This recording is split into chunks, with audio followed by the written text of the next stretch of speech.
everybody, welcome to the Waldock Way.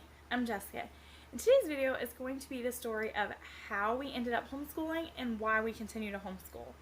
It dawned on me that is something that I've really never shared publicly, and so I decided that I would go ahead and do that with the upcoming, new school year.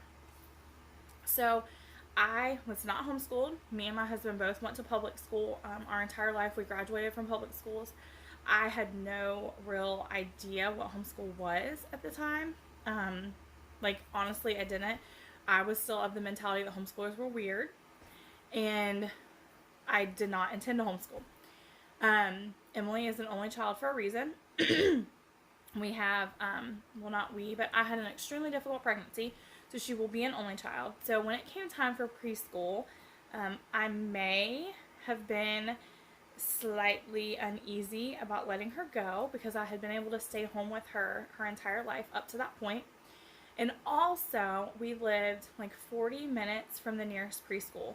And preschool here is voluntary, and it's also only like 3 hours a day. So to drive all the way to town for her to go to preschool for like an hour, and then drive all the way home and then all the way back, it was like just going to be a nightmare. So we decided that I had been, teaching her entire life up to this point. So why not just continue to teach her? It was just preschool. And I mean, what do they really learn in preschool? ABCs? I could totally do that. So that's what I did. I just kind of continued to do what I was already doing, which was sensory bends and colors and shapes and, alphabets and sounds. And we just kept doing it. Then when it came time for kindergarten, the following year, I was still in the position where I could stay home with her because I was a full-time college student, and I was able to do that in the evenings or online.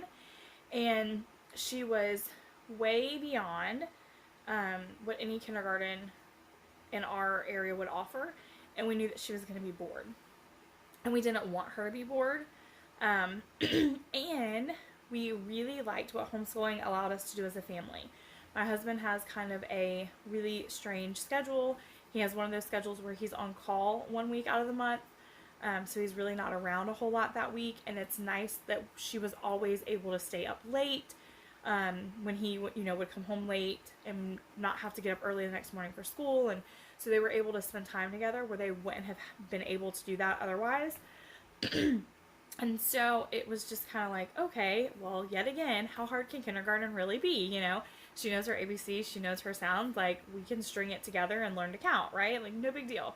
So we kept her home again, and we homeschooled through kindergarten, and we decided at that point that we really liked the flexibility and that we liked being the ones that were teaching her.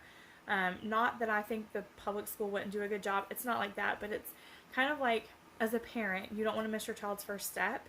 And for me, I don't want to miss my child's first word. Not saying it, but reading it. Like all of those small milestones were just as big to me as her mom and to my husband because he was still able to witness them through photographs or videos.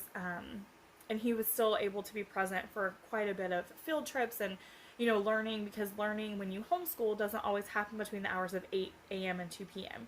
So we just really, really liked that lifestyle that it was giving us, that, we were learning together. It was, what she wanted to learn. She loved learning so much. She was thriving, and we were liking it. So it's something that we have continued to do. Will we do it forever? Well, I would love to say yes, because I love homeschooling. Like, I honestly feel like I was born to do this. Like, I feel like God made me to be a homeschool mom. I found my calling. I absolutely love it. Think I'm pretty good at it. But I look forward to it. Like, yes, obviously there's bad days, but I don't think there's anything I've ever loved doing more than homeschooling her. So I hope that we could do it forever. But we agreed from day one, way back in preschool, that it was something we would reevaluate every year. So every year going forward, we would reevaluate it. And if the year ever comes when it is no longer making me or my husband or my daughter happy, or it's not working, then we will reevaluate and figure out something else for our family. So that is kind of our story. It's not anything we ever intended to do.